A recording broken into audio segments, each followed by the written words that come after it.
If you've recently experienced a breakup, then my heart goes out to you.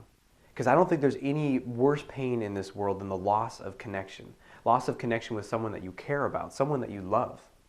And, sometimes it's the pain of having to end a relationship, but usually that's not as bad as being the one who's ended on, the one who's broken up with, the one who is dumped.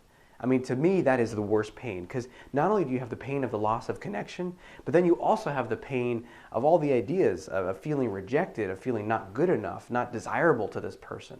What could I have done differently? How could I have lived up to what this person wanted of me? And then we're left with all these questions, all these unanswered questions, like what did I do wrong and how do I fix it? And the top-selling dating program online? I've researched all this stuff because I have a dating program and I started looking at what's out there. And it's a lot of pickup artist stuff, which I'm sure you've heard my opinions on. But the number one selling dating program? It's not how to talk to women. It's not how to get her into bed in 5 seconds or whatever is out there in the pickup artist community. It's how to get your ex back. That's the top-selling dating program, how to get your ex back. And to me, that shows how much pain we can get into and how much we want to get that person back. And so you might be in that position right now. You might be thinking, God, this hurts so bad. How do I get her back? How do I get her back? And so let me give you some tips on how to deal with the breakup, not so that you can just get through it, but that so you can heal from it, recover from it, and be better off and go to the next level where you feel even more empowered to start a new relationship. So the first thing you have to do after experiencing a breakup is you got to get clarity. Get clarity on what is actually happening. I can't tell you how many times I'll be talking to someone and they'll say, well, we're done. And I'll be like, well, what actually happened? And what really happened is they just had a fight and now they're kind of not talking for a day or two. But you got to get clarity. A, is it really over?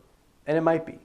And then B, is there anything that you can do to initiate or reinitiate connection, contact? Like, can you guys have an in-depth conversation about what she's frustrated with or what she's lacking in the relationship? And you can have a discussion about how you can offer more, what's holding you back, maybe what you want out of the relationship too, and just have an honest heart-to-heart. Sometimes that can radically shift things. But if you've gotten the clarity and it's over, then the most important thing for you to do is to accept that it's over. And I know that's the hardest thing. It's probably the last thing that you want to hear from me. And if you want, you can go check out one of the programs on how to get your ex back. Maybe they work. But in my experiences, when something is done, it's over. And that it may rekindle, you may have an opportunity down the line, but not from clinging and desperately trying to make it happen. Really, if you just go inward, focus on yourself, focus on taking care of yourself and recovering in your own life, then maybe there's going to be an opportunity down the road with her later. But trying to pursue desperately, texting 45 times, showing up at her house uninvited, saying I'll fly anywhere and meet you wherever, and just having this desperation, it just doesn't work. And so the second thing you have to do after you get clarity is you have to learn how to handle the free fall. So the free fall is that feeling that you have right now if you've gone through a breakup, or if this is bringing back memories of your most recent breakup. The free fall is that feeling of your heart is just sinking in your chest, or your stomach is in a knot, or almost like that kind of panicky feeling of like, what am I going to do? How am I going to survive? How am I going to make it? Not until the next relationship, for the next day, through the next minute. Sometimes the emotion can be so intense that we don't even know how we're going to make it through the rest of the evening. And so we have to learn how to handle that level of emotion. And one thing that makes it worse is that you are telling yourself, I messed up, I'm not good enough, I'm a failure, I'm unattractive, I'm a loser, and we start just spinning these terrible stories. And one of the most common ones is, I'll never find anyone again because if this person dumped me, then everyone in the world, and there's no possibility that another woman could find me attractive. And then we get stuck in that loop, and that is the nth degree of suffering, isn't it? I mean, you're already suffering enough at missing this person, at longing for this person, at wishing you could be with her again. Now on top of that, we add, I'm a failure, I'll never find anyone again, and we get a lot of anxiety and fear. So to handle the free fall is to pay attention to those stories and as much as you can not buy into them. And to work on having compassion for yourself and taking care of yourself and not just buying into those stories. Now, if the idea of having compassion for yourself is like huh? What is he saying? Then you got to check out my book, The Solution to Social Anxiety, which has an entire chapter dedicated to self-acceptance and self-compassion, how to treat yourself well and take care of yourself after experiencing a setback. So that's one way to go deeper with that stuff. But basically, handling the free fall means being with your feelings, paying attention to them, feeling them, and not acting crazy out of them. Not making those desperate phone calls, not reaching out in a way that's going to just push her and repel her further and further away, and perhaps even turn you into a stalker. So being able to tolerate your own feelings. How do you do that? Well, you can sit down and journal. Write your feelings out on a document on your computer or in a pen and paper journal. You can get support. You can talk to a friend. And this is a challenge for a lot of guys because a lot of guys don't have honest, vulnerable, real, authentic friendships.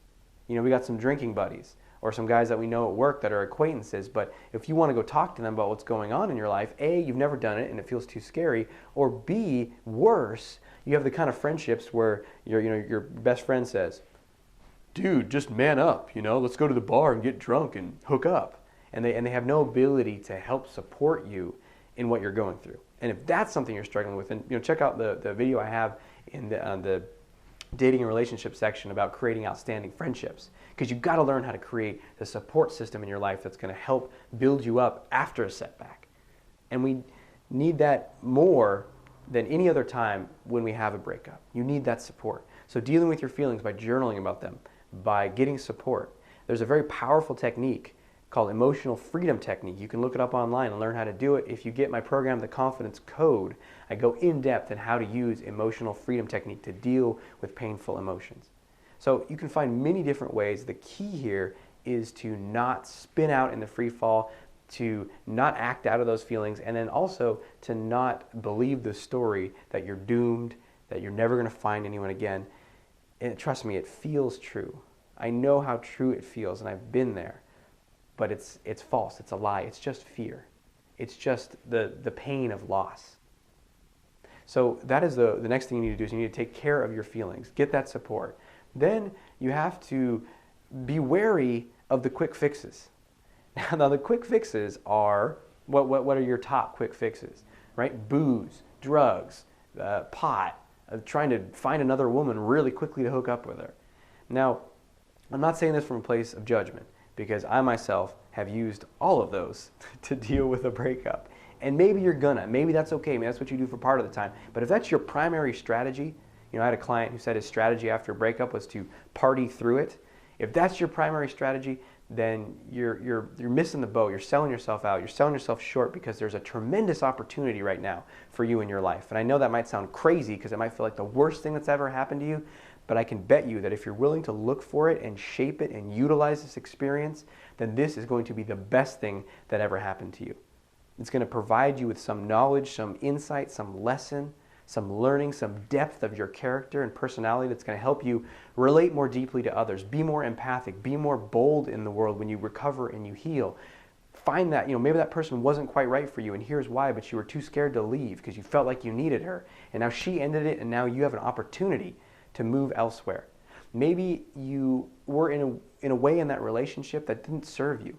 Maybe you became too dependent on her. Maybe you lost yourself and just did whatever she wanted to do. And you're going to be able to learn from those things. And then in your next relationship, you're going to take it to a whole nother level. And you're going to look back and you're going to say, oh my God, I thought that's what I wanted. But the reality is that was all part of my path to get me to where I am now.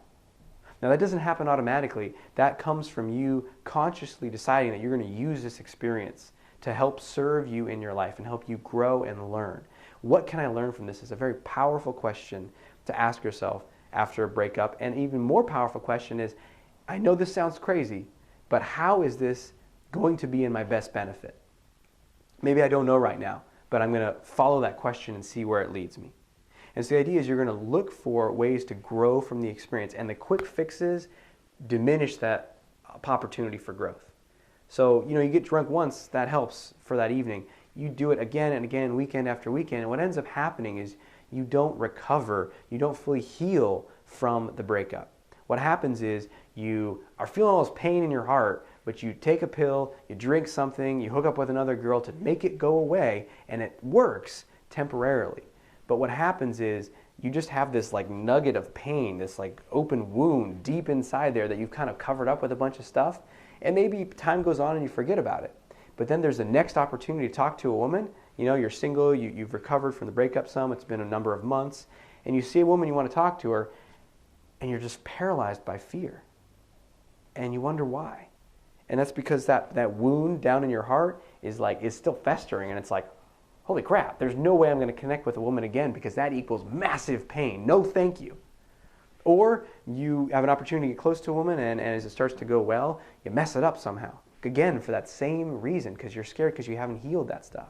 Or you get really anxious that this one's going to break up with you too. I mean, there's so many ways that this can unfold. But the takeaway here is that you have to manage those quick fixes and just like being with your feelings, just like handling the free fall, not acting from that as much as possible, dealing with them in healthy ways, and then taking time to reflect and heal from the experience. Take some time to be single. Take some time to talk with friends, go on adventures, do things that you wanted to do, and really find a way to have compassion and love and respect for yourself. And to not take on any message that you weren't good enough, that you were a failure, that you weren't attractive in some way, because that's just going to dig you deeper into the pit. So those are some tips on how to deal with a breakup. And again, this is the kind of thing that we can go way deeper into in confidence coaching, where we can actually, moment to moment, give you the support that you need. If you don't have those friendships, not only can I give you the support in this breakup right now, but then I can help you create those friendships in your life and learn from this experience so it doesn't become another string in the string of failures. And that's what I had for a long time, is I had a number of breakups. My own doing in a twisted sort of way. And if you want to check out the commitment video, the commitment page, I talk all about my path to commitment and difficulty with creating relationships. But I created one after one a string of breakups, and I started to have this story of, relationships end. It's only a matter of time until one person gets bored or disinterested with the other person and leaves them. And that was really scary. And I really believed that deep down in my core, and it made me terrified of creating relationships. It made me avoid them. It made me kind of be gamey and stay distant and all these things. And so there's a tremendous opportunity for you to heal and to grow. So find the way to be with your feelings and move through it in a way that's going to support you in your life. So thanks for listening, and I look forward to talking to you more in the future. Until we speak again, may you have the courage to be who you are and to know that you're awesome.